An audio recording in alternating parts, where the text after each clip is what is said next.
How you doing, everybody? This is Top here. I'm gonna do a video today on anti-tank mines and how you should go about using them in the game. I'm really doing this video for just people who want to learn how to place mines better and just how to control flag points on the map. So we're gonna start on Gallman Railway, and what we're gonna do here, we're going to go to the Echo flag, and I'm gonna show you guys how you should really go about mining your gimme or your home flag. Now this is a very important flag because you do not want to get backdoored, and you do not want to have enemies come from behind you as you're coming out the spawn having your gimme or your home flag, and as your vehicles come out you're getting hit just as you come out the spawn. So this flag is very important.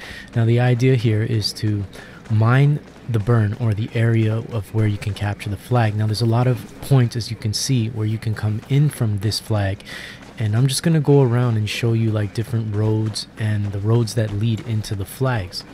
Now you really want to mine these areas and really cut off any points coming into the flag, so that any jeeps, tanks, or any vehicles that might be trying to come into this flag or sneak around from maybe the beginning of the game, if they're unaware and they're not looking and they're really not paying attention, they're going to run into your mines, and that is going to just kind of deal with the threat if you're not around. So it's very important to do this, and I'm going to show you how I go about laying mines. Now usually I lay mines in a zigzag pattern, and I do this to kind of cover more area and at the same time cut off the roads using the mines in a zigzag pattern. So if the jeep is driving in a straight line, tries to drive through him, he'll catch the side of a mine. If he's zigzagging, maybe trying to miss them, might catch the other one because the mines are placed in a zigzag pattern, and you cover more area by doing this.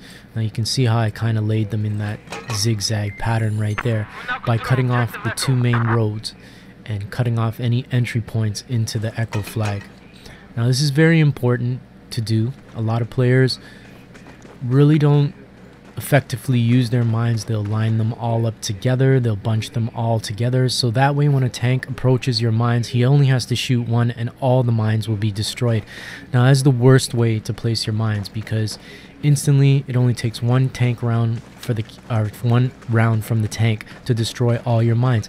Now by placing them in a spaced pattern or a zigzag pattern, what you're doing is you're restricting the movement of the enemy vehicles or the enemy tank, and now he has to waste more rounds to destroy all these tanks, or he has to try to go around.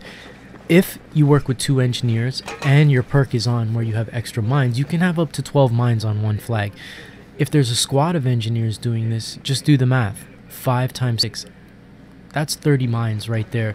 So you can see how you can really go about restricting movement on a flag if you work together as a team. Now this is something I really want my clan members to practice, or players in my clan. You know, try to work together. If you're not in a vehicle, if you're an engineer, if you're on the ground, please rock anti-tank mines, slams or tank mines.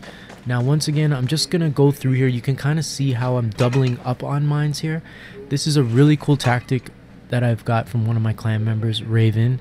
Want to give you a shout out, because in Battlefield 3, I mean, Raven destroyed so many vehicles using this tactic.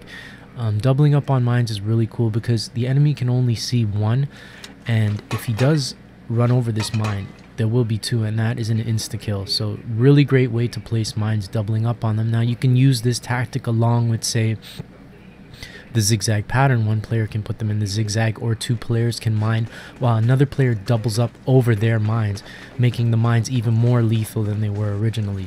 So the idea of this tactic, which I really want to see our clan members practice, is guarding your home flag, making your home flag nearly impossible for vehicles to pull up on and capture quick. Now it is the furthest capture point from the enemy flag, so they're going to be taking vehicles, helicopters, etc. to get to this flag. If a helicopter lands on any one of these things and pulls up, he's going to blow up. It works the same way for a slam. If he hovers, even now they've going to buff them, it'll be 3 meters off the ground, he will blow up. And I'm fly helicopters, so I've been blown up by slams by hovering too close to the ground, so they work really well. Now I'm just going around the flag to give you a gist of all of the roads and the entry points that you can cut off. Now you want to kind of see where the burn is and cut off all the entry points into the flag. There will be points where they might not take the road. Majority of the time they will take the road, so you're more than likely to get a kill and more than likely to have this work for you.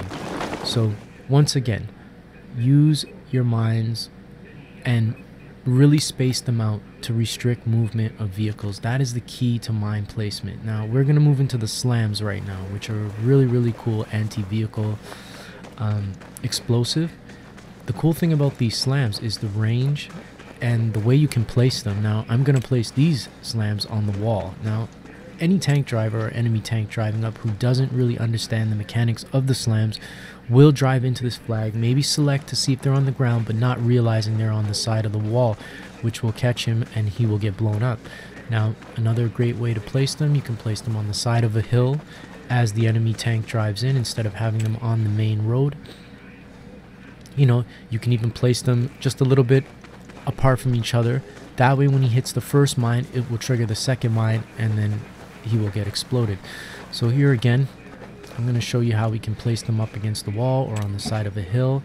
And what I'm going to do is I'm going to get a vehicle and kind of run an experiment to show you the radius. And here's what I mean by placing the slams spaced apart, so that if he hits the first one, it triggers the other ones. That's kind of an idea right there. So I'm going to grab a vehicle right now and I'm going to kind of show you just the overall range and damage. Now here's a vehicle spawn on Echo. Now whenever you find these, you can place it on the side close to the vehicle spawn. The instant he passes it and moves past that, he's gonna die. Now I'm gonna use an example. This is gonna be a little bit difficult because I'm gonna hop out, so it might not work the first try. A couple tries I had there, and I kind of had to get a little bit more momentum before it actually rolled into the slam. So bam, there you go. And that's what I mean. So you could see he was a good meter to 2 meters away from the slam and it triggered it. So now I'm going to take the LAV, I'm going to drive around to the other section that I planted the slams and give you an idea of the overall damage and range of this weapon. So we're going to back up the vehicle and we're going to try to drive it into this area and see if we can trigger these slams. I know on this run I had to try it at least a couple times because I just wasn't getting the momentum to trigger the slams. Now, slams are a really great anti-tank vehicle. You're going to see in my next video, I'm going to show you how to use slams to restrict movement on maps like Parcel Storm, where you can throw them in the water. And they're really cool because they're in the water, you really can't see them. And enemy attack boats or vehicles that are using the canals or trying to get through the rivers will instantly be blown up. Now doubling up on slams is the best thing because they are weaker than the anti-tank mines, so you might want to double up on them. Now the best bet is, you know, getting your perk system up with your squad so that you actually have more slams than you start with. Originally in the game you'll only start with a few slams, 3 before your perk system is built up where you'll get 6. So really try to work together with your squad and build up. So hope you enjoyed this video on anti-tank mines. Thank you for watching and see you on the battlefield, Joe. Peace out.